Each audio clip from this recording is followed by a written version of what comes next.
ആലപ്പാട് സുബ്രഹ്മണ്യസ്വാമി ക്ഷേത്രത്തിൽ പൂയം തിരുനാൾ മഹോത്സവത്തിന് വ്യാഴാഴ്ച കൊടിയേറും. 14-ന് ആറാട്ടോടെ ഉത്സവം സമാപിക്കുമെന്ന് ഭാരവാഹികൾ അറിയിച്ചു. ആലപ്പാട് സുബ്രഹ്മണ്യസ്വാമി ക്ഷേത്രത്തിൽ ഉത്സവത്തിന് വ്യാഴാഴ്ച കൊടിയേറും. രാവിലെ 10:30-നും 11-നും മധ്യേ കൊടിയേറ്റ് ചടങ്ങുകൾ നടക്കുമെന്ന് ബന്ധപ്പെട്ടവർ അറിയിച്ചു. പകൽപൂരം അതിനുശേഷം ആറാട്ടോടുകൂടി കൊടിയേറും. ഈ ആണ്ടിയാർ ദീപത്തിൻ്റെ ഇത് പറയുന്നത് ഭഗവാൻ കടലിൽ മകരവശമായിട്ട് അവതരിച്ച ശേഷം ക്ഷേത്രത്തിൽ പ്രതിഷ്ഠിച്ച സമയത്ത് ദീപം കൂടുതൽ വേണമെന്നുള്ളൊരു ഇത് വന്നിട്ടുണ്ട്. അങ്ങനെ അന്ന് പണ്ട് പുരാതന കാലം തൊട്ട് ആണ്ടിയാർ ദീപം നടത്തി വരുന്നത്.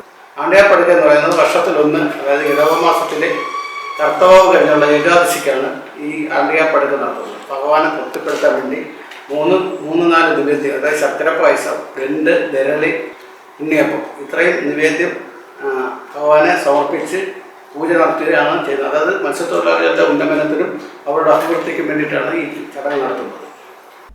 തന്ത്രി അശോക് ശൂലപാണി, മേൽശാന്തി ഉണ്ണിശാന്തി, രാജുശാന്തി എന്നിവരുടെ കാർമ്മികത്വത്തിലാണ് കൊടിയേറ്റ് ചടങ്ങ് നടക്കുന്നത്. കൊടിയേറ്റിന് മുന്നോടിയായി രാവിലെ 7-ന് കലംപൊങ്കലും നടക്കും. ഉച്ചയ്ക്ക് 12-ന് കൊടിയേറ്റ് സദ്യ, രാത്രി 7:15-ന് താലപ്പൊലി വരവേൽപ്പ് എന്നിവയുമുണ്ടാകും. ക്ഷേത്രാചാര ചടങ്ങുകൾക്ക് പുറമെ വിപുലമായ പരിപാടികളും സംഘടിപ്പിച്ചിട്ടുണ്ടെന്ന് ഭാരവാഹികൾ പറഞ്ഞു. 14-ന് ആറാട്ടോടെ ഉത്സവം സമാപിക്കുമെന്ന് സെക്രട്ടറി വിശ്വകുമാർ കെ, ഉത്സവ committee chairman Ratheesh Kumar R തുടങ്ങിയവർ അറിയിച്ചു.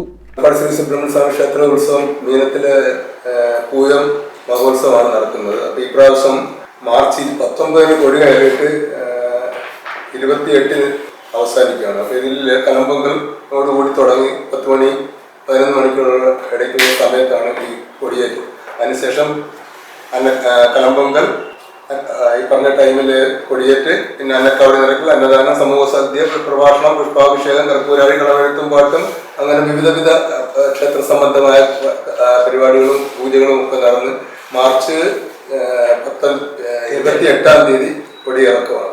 അപ്പോൾ ഈ ശ്രീ സുബ്രഹ്മണ്യസ്വാമി ക്ഷേത്രത്തെ പറ്റി പറയുവാണെങ്കിൽ, വർഷങ്ങൾക്ക് മുമ്പ് കടലെടുത്ത് പോയ പ്രദേശത്ത് നിന്ന് ആണിപ്പോൾ വന്ന്, എനിക്കിപ്പോൾ 62 വയസ്സുണ്ട്. അപ്പം എൻ്റെ ഓർമ്മ വെച്ച ആൾ മുതൽ ഈ ഭാഗത്താണ് ശ്രീ സുബ്രഹ്മണ്യസ്വാമി ക്ഷേത്രം നിലനിർത്തുന്നത്. അതിന് മുമ്പ് ഭഗവാന്റെ ക്ഷേത്രം എന്ന് പറയുന്നത് കടലെടുത്ത് പോയിട്ടുണ്ട്.